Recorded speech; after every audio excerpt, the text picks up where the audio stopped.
सेना की तरफ से देखिए नोटम जारी किया गया। कल जो है युद्धाभ्यास किया जाएगा। क्या मायने इसके और किस तरह से हम देखें? एक तरफ लगातार मॉक ड्रिल को लेकर के चर्चाएं हैं, दूसरी तरफ सीमा पार पाकिस्तान बौखलाया हुआ है। क्या ये युद्ध का सायरन है?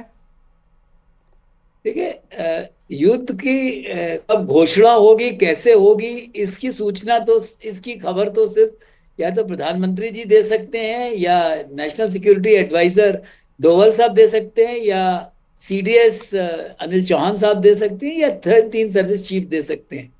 क्योंकि सबसे बड़ा जो किसी भी लड़ाई में जो सबसे महत्वपूर्ण होता है वो होता है कब, कहाँ और कैसे इस लड़ाई को शुरू किया जाएगा।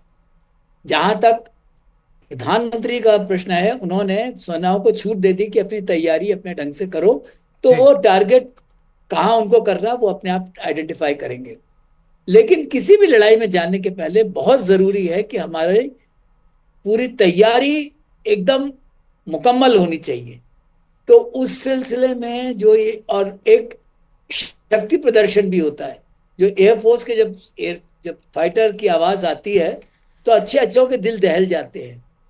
और ये सिर्फ बॉर्डर एरिया पे हो रहा है, तो ये एक दिखाएगा कि हम जो वो कह रहे थे कि पाकिस्तान से एक झूठी मूठी खबर उड़ाई जा रही थी कि राफेल डर गए, पीछे चले गए और छुपा लिया इंडिया ने। तो कल वो देखेंगे कि ना राफेल डरा, ना सुखोई एमकेआई डरा, ना जैगुआर डरा, ना MiG-29 डरा, ना मिराज 2000 डरा।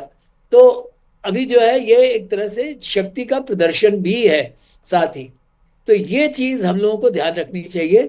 और जहां तक ये एक इसके साथ ही जो दूसरी चीज आपने बताई कि जो मॉक ड्रिल होना है, ये बहुत जरूरी है। क्योंकि कोई भी आज की लड़ाई जो है, ये एक कॉम्प्रिहेंसिव नेशनल पावर की लड़ाई है।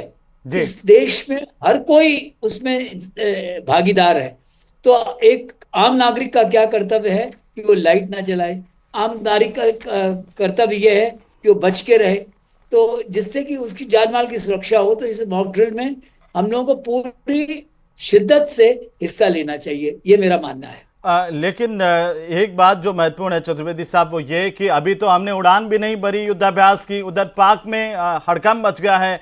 पाकिस्तान के रक्षा मंत्री जो है ख्वाजा आसिफ, वो कह रहे हैं कि भारत कभी भी हमला कर सकता है। उधर ये भी खबर आई कि पाकिस्तान के प्रधानमंत्री आईएसआई के दफ्तर पहुंचे, उन्होंने तीनों सेनाओं के साथ बैठक भी की है। पूरी तरह से हड़कंप मचा हुआ है। क्या हाल देखिए होगा जब हम उड़ान भर लेंगे? और युद्ध तो आगे की बात है। ये तो देखिए ऐसा है कि पिछले कुछ दिन से पाकिस्तान बहुत घबराहट में है। रात को 2 बजे प्रेस कॉन्फ्रेंस करना, रात को प्रेसिडेंट जो है वो सेशन को बुलाना, ये सब उनकी बौखलाहट ही दिखा रही है। और ऐसा लगता है कि उनको भी पता चल गया है कि जितना वो चबा सकते हैं उससे ज्यादा उन्होंने मुंह में भर लिया है। तो ये अबकी से जो है, और प्रधानमंत्री ने बिल्कुल क्लियर कट बताया है।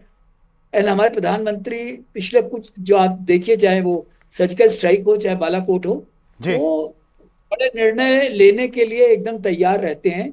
चाहे कैलाश रिज पे जा करके हिंदुस्तानी फौजों का बैठना हो। तो ये चीजें जो है पाकिस्तान को भी मालूम है कि ये उनसे बड़ी भारी गलती हो गई है। जी। इसलिए वो कुछ ना कोई स्टेटमेंट देते रहते हैं कि पानी पे होगा तो हम अटैक कर देंगे, हम न्यूक्लियर वेपन्स यूज कर लेंगे। अरे उनको मालूम होना चाहिए कि न्यूक्लियर वेपन अगर आप यूज करोगे तो हिंदुस्तान को ने कह रखा है कि सेकेंड स्ट्राइक की हमारी कैपेबिलिटी है। दूसरा, जब पानी का करोगे तो आपने दिखा दिया कि चाहे किस तरीके से चिनाब सूख गई, किस तरह से झेलम में बाढ़ आ गई, तो हम पानी को आप कंट्रोल कर सकते हैं। तो ये पाकिस्तान की बौखलाहट तो है, और जितना बौखलाए उतना अच्छा है।